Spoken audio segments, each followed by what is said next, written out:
The key to success on the field and in your backyard is a comprehensive game plan. So if you're building a fence or a deck this year, trust a Turkstra coach to design, quote, or order the right materials for your project. Visit a Turkstra Lumber near you to learn more. From the Ticats Audio Network, this is the Coach O Show with Luke Tasker. Welcome back to the Coach O Show with Luke Tasker. The Ticat season is coming to an end here. A semifinal loss in Montreal, 12-27 was the final there, and that will be the end of the season for the Hamilton Tiger Cats as Montreal heads to Toronto for the Eastern Final. We're going to put a wrap to the Coach O Show with Luke Tasker for this season, the 2023 season, with today's episode. We'll bring this to an end. However, still football in Hamilton, of course. The Grey Cup is coming. We'll be ready for all the activity next week as we get ready for the big game. Just a week and a half from right now as we're recording this, leading into the finals week. All kinds of events to be excited for, and you can tune into the Ticats Audio Network leading into and throughout the Grey Cup for more content. Coach, you're back home in Hamilton. I remember the feeling of these seasons getting cut short and unfortunate endings. I remember them too well. As you're winding things down, what was the biggest missing piece from your team's semifinal performance in Montreal? Well, I don't think we created enough turnovers, and we obviously we gave the ball away there, and that's in big games you're just not afforded that luxury unless you're taking the ball away. Obviously we didn't find the end zone like we wanted to, and we just had a few mishaps there. Then in that game, we thought it was it was a high baseball score there, basically heading into halftime, and then we had the fumble, then we had the tip pick.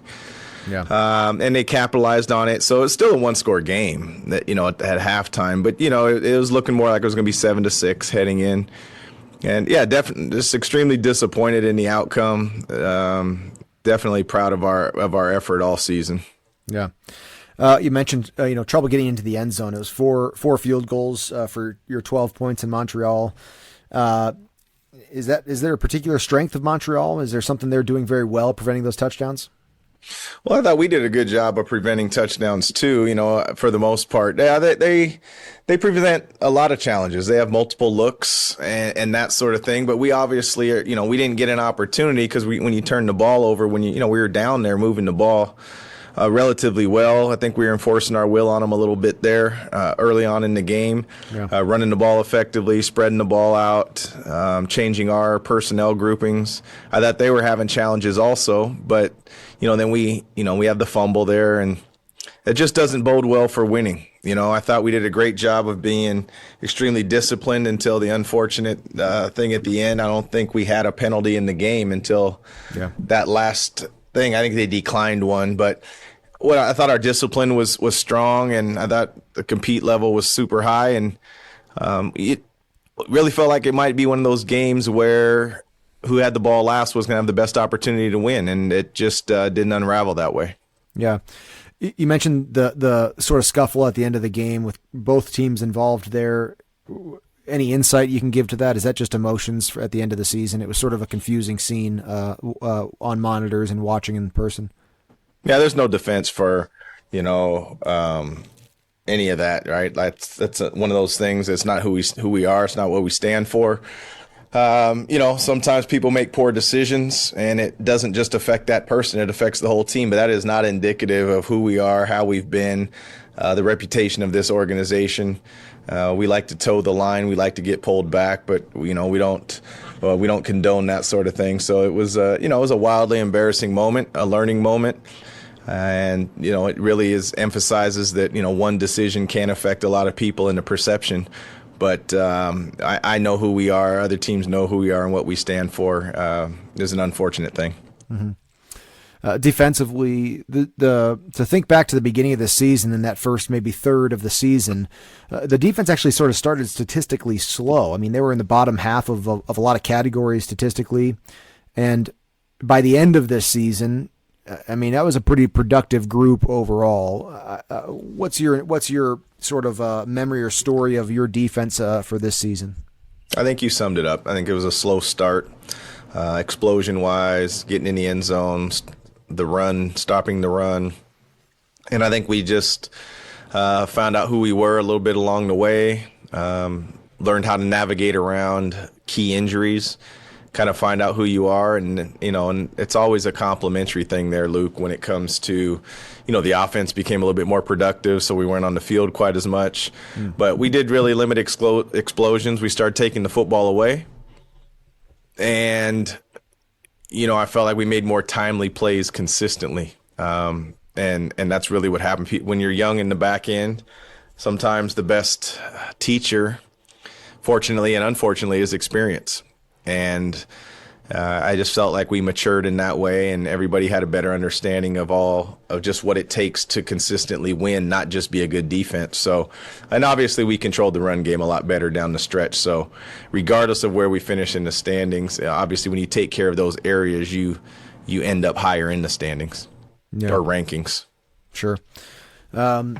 Offensively, I kind of sense that probably a lot of Ticat fans, unfortunately, you think back on the season offensively, sure, certainly Tim White stands out, James Butler in their years, but I think unfortunately the QB balancing, the QB sort of injuries, the inconsistency, and just the ongoing sort of rotating room of quarterbacks is maybe what stands out the most. I expect that's probably one of the things that is in your mind as well, just the unfortunate quarterback injuries of the year. Yeah, it didn't go as planned or expected, and that was to have a healthy Bo the whole time and a healthy Matt Schultz the whole time and ready to go. And Kai came in and did a fantastic job for us in the role that we asked him to play, and he wasn't a Ticat in the beginning. Taylor Powell came in late, so it didn't go according to plan. And when it's easy to plug and play the majority of positions. That one's a little bit tougher. They're going to touch the ball on every play, but nothing changes. The mindset doesn't change. There's no, hey, that's okay. We'll figure it out. We can lose a bunch of games along the way. You still come out to work every single day. You don't sit there and go into a meeting saying, oh boy, you're preparing to win every single week. And so, that's the juggling act there is always tough. And I felt like once we were a little bit more solidified there, that was also a decent turning point. Yeah.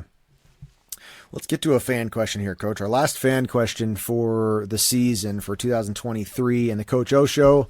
And this one comes from Scott and Shannon in Hamilton. And a big thanks to all the fans, the questions that got asked and some of the ones that couldn't be asked, but we really thank everyone for sending your questions in. And it's been a great part of the show this year. Scott and Shannon in Hamilton ask, Coach, when does work begin? I assume you have to mentally and emotionally take a break, but do you begin planning for next season before the New Year's? Okay, Scott and Shannon, the answer is yes to both. You do have to take a step back. I think reacting to everything that you think is wrong or right away can be productive, but it can also be counterproductive. And so in part B to your question, do you start thinking of 2024 during the 2023 calendar year? The answer is yes.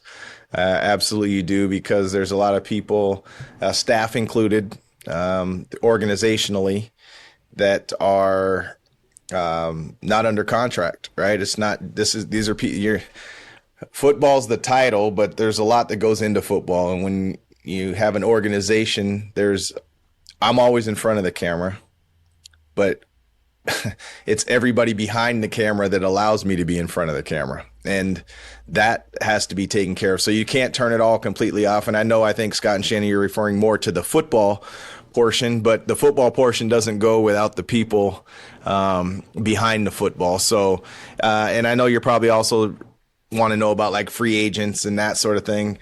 Yeah, but those are things that'll take on a life of its own, and that gets to be here before you know it. So, great questions. The quick answer is yes, you need to decompress, and no, you don't wait till 2024 to worry about 2024. Mm-hmm. Good questions. Thanks Scott and Shannon for adding into the show today, Coach. I'm guessing you're schedule today is exit meetings and all the things that tie up a whole football season. There's a lot of people to talk to in those last days, for players for sure, and for you especially. Can you maybe share some sentiment or some of your messaging to the team as you kind of gathered to say goodbyes to the season? Yeah, you always address the elephant in the room first, that, we weren't good enough to be champions. We didn't play well enough to advance to the East Final and those sorts of things. With that being said, it's just so different from the inside out, Luke. So much to be proud of. There's no doubt that we're in a profession that only sees championships, and that's the way it is. Fans, everybody, the city deserves a championship and wants that, expects that. That's beautiful. That's, like I always say, fan is short for the word fanatic.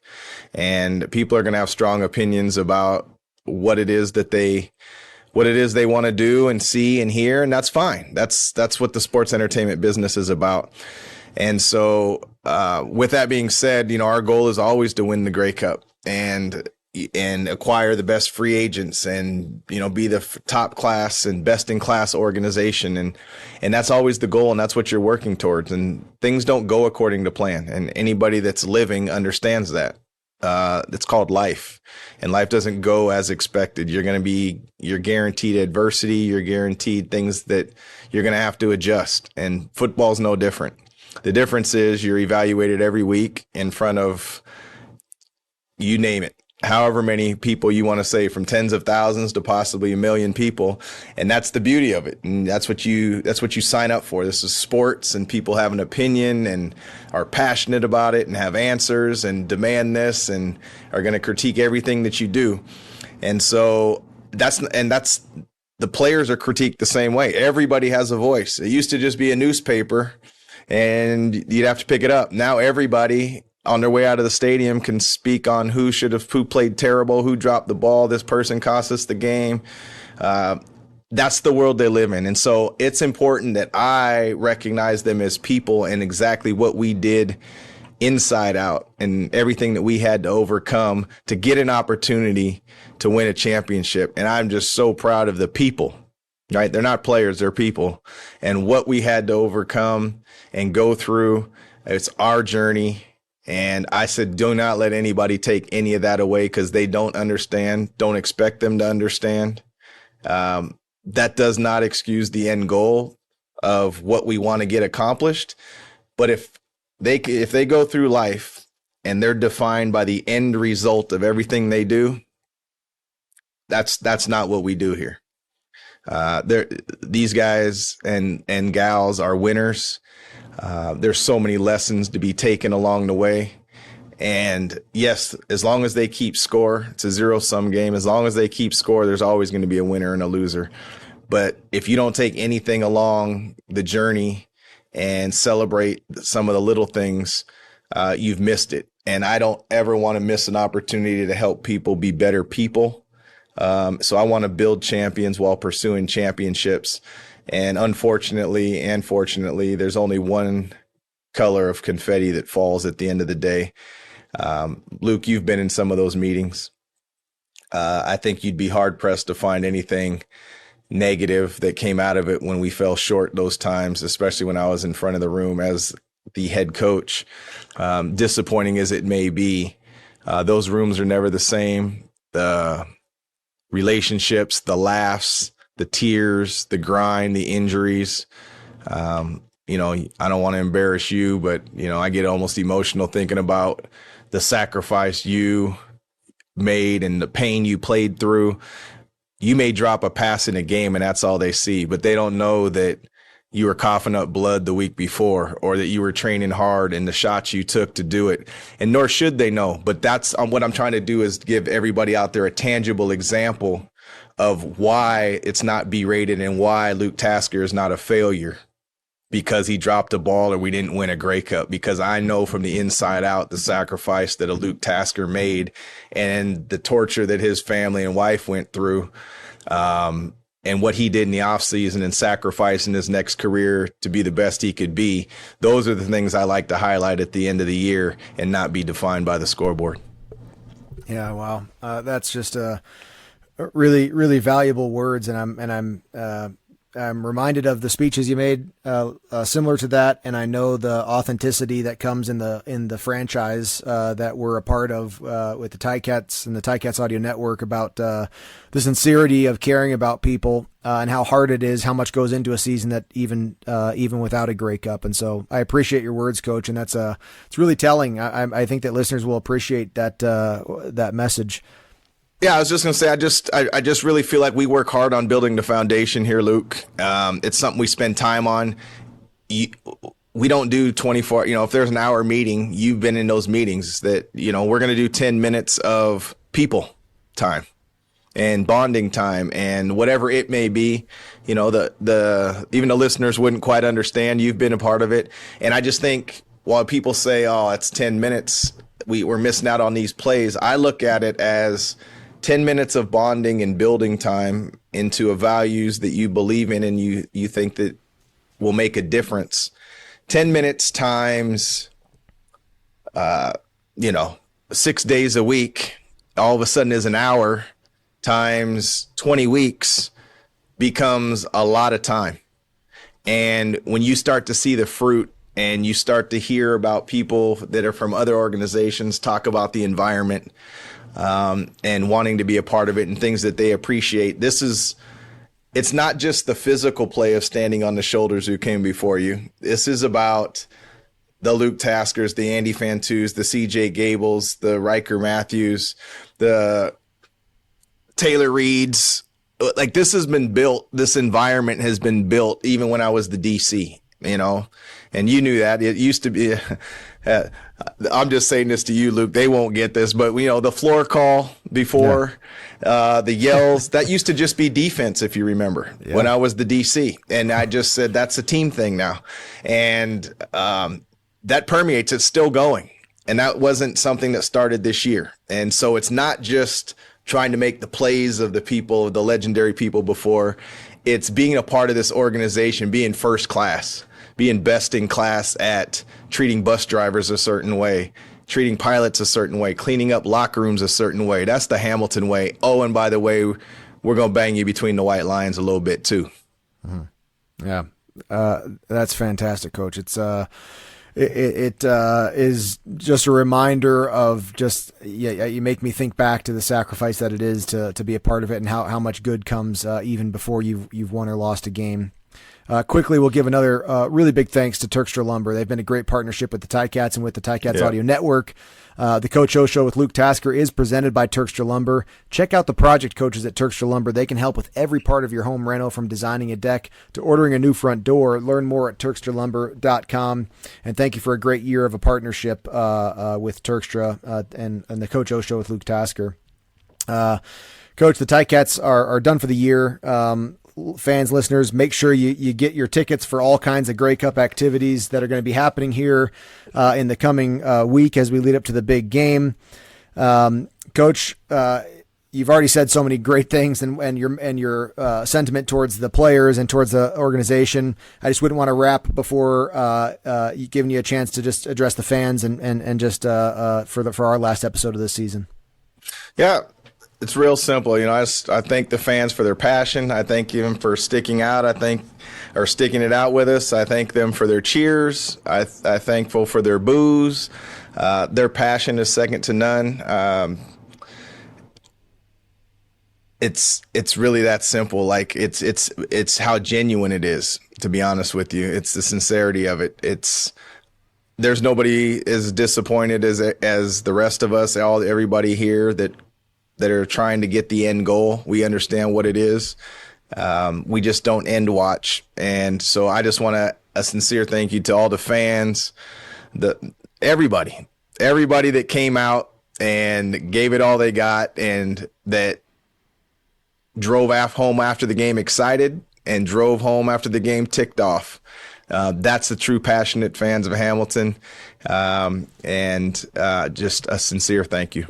Yeah, I'd say thanks as well to all of our listeners and fans. And Coach, thank you to you. It's amazing the time that you've given us throughout the season to put this show on, 15, 20, half an hour worth of time during the workday of a football week is no small amount. It's equal to hours of regular life during the week of football. So thank you for your energy and effort throughout the season for this show.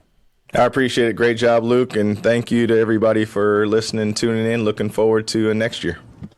Another episode of the Coach O Show with Luke Tasker is in the books. Let us know your thoughts. Email us at gameday@ticats.ca. Coach O and Luke are back next week to discuss the latest from the locker room. Subscribe to the Ticats Audio Network on Spotify or wherever you get your podcasts.